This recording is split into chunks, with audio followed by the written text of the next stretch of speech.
કોઈ પણ અધિકારીઓ આવીને વહી જાય છે, પણ એનું કોઈ નિરાકરણ લાવતા નથી.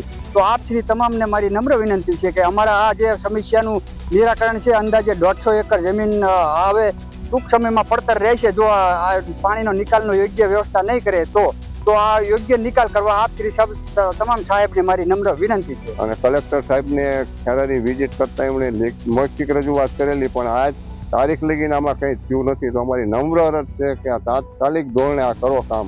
હવે આનો એટલો બધો કંટ્રોલ આવી ગયેલો છે આપ સાહેબોને.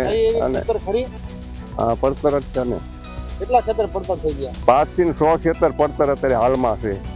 આ નહીં હાલવા દેવાના કારણે હવે એમાં ખેડૂતનો વાક નથી. એમણે ઊભા પાક હોય તો એમાં ટ્રેક્ટર લઈ કઈ રીતે જ આવે એમણામાંથી ને. અત્યારે આ નર્મદા કેનાલના આવેલ કાંઠે ખેતર છે અમારું, પણ છેલ્લા 10 વર્ષથી પડતર હાલતમાં છે. નકરું પાણી અને માત્ર બાવળ ઉગે છે, કાંઈ બીજું ઉગતું નથી. માત્ર ને માત્ર સરકારની બેદરકારીથી આ થયું છે. મારા બાપદાદાનું ખેતર છે. આ ઘણા વર્ષથી 10-15 વર્ષથી નકરું પાણી જ નર્મદાનું નીકળે છે. અહીંયા અવારનવાર કલેક્ટરમાં સાહેબને કંઈક અપીલ કરી, પણ એ કંઈ ધ્યાન દેતા નથી. કે નગરપાલિકામાં જાઓ, નગરપાલિકામાં અરજી કરી તો એ કલેક્ટરશ્રીને કહે છે. એટલે એકાબીજી દોડે છે ને કોઈ ધ્યાન દેતું નથી. અમારી તમામ માહિતીથી અપડેટ રહેવા માટે જોડાયેલા રહો S9 ન્યૂઝ સાથે.